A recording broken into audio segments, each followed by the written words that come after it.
पुणे ग्रामीण पोलिसांची मोठी कारवाई। 3 गावठी पिस्तूल आणि 15 जिवंत काडतुसांसह आरोपी जेरबंद। नमस्कार, आपण पाहत आहात महाराष्ट्र जनता न्यूज।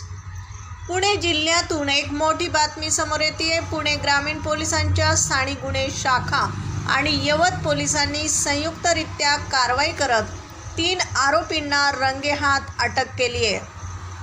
या आरोपींकडून पोलिसांनी 3 अवैध गावठी पिस्तूल, 15 जिवंत काडतुसे आणि एक पांढऱ्या रंगाची बलेनो कार हस्तगत केली आहे। जप्त करण्यात आलेल्या एकूण मुद्देमालाची किंमत 5,37,500 रुपये आहे।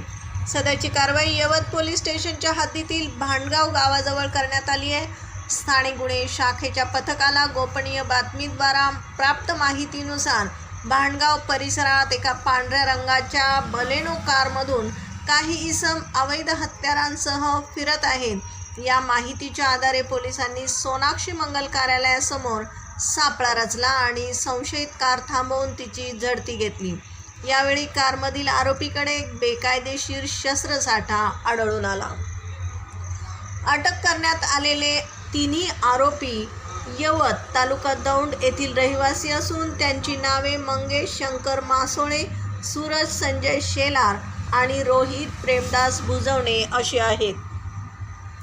पुणे ग्रामीणचे पोलीस अधीक्षक संदीप सिंह गिल्ला आणि वरिष्ठ अधिकाऱ्यांच्या मार्गदर्शनाखाली स्थानिक गुन्हे शाखेचे पोलीस निरीक्षक प्रमोद क्षीरसागर आणि यवत पोलीस या प्रकरणाचा पुढील तपास करत आहेत।